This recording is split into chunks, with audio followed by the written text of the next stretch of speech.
Okay, in this video we're going to be pre-recording a program in Studio B. Now if you walk into Studio B and you find there's no music, you can't hear anything even though the speakers are turned up, check the power point. At the wall there's a little adapter which turns the studio off when it's not in use, so just press that button there, the second green light comes on, and then shortly after, there you go, the music's playing. That button also turns off the amplifiers and things in the room, saves a bit of power.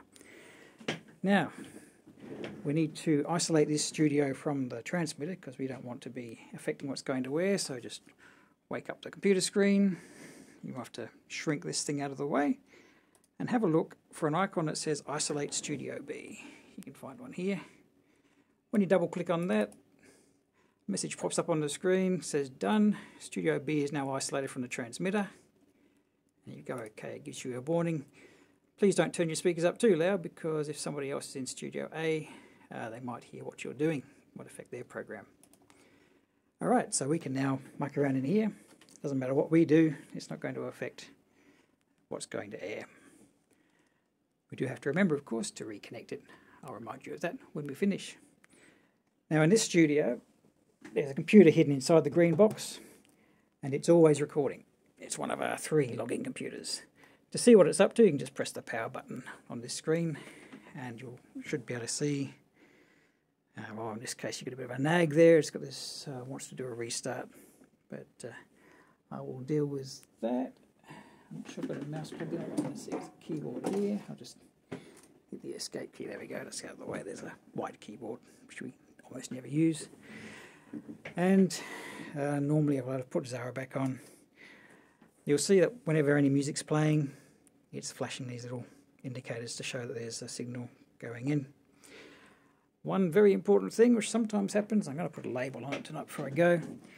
This knob here needs to be about wherever that little pencil mark, I'll put a sticker on there so we know.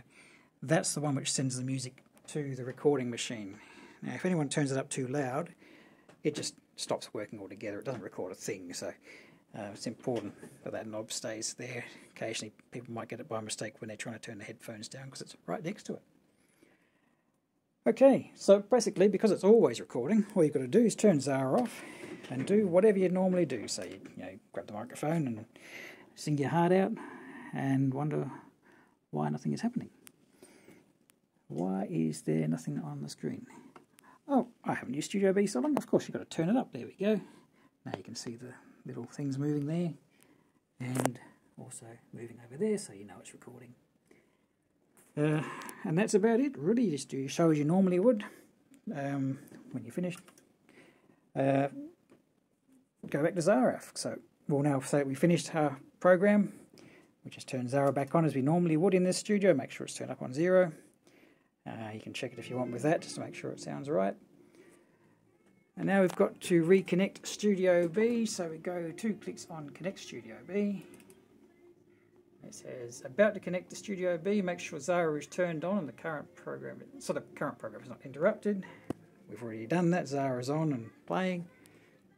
Click OK and Studio B is now back to normal. You probably want to let me know what your start and end time was if you want me to be extracting the recording for you. Otherwise there's the Studio B audio logs here, and every 3 hours it creates a new file, so if you've timed it right you can just grab the file there and copy it to your memory stick or whatever. By plugging it into the side of this computer, there's a memory stick hole in the side of that computer.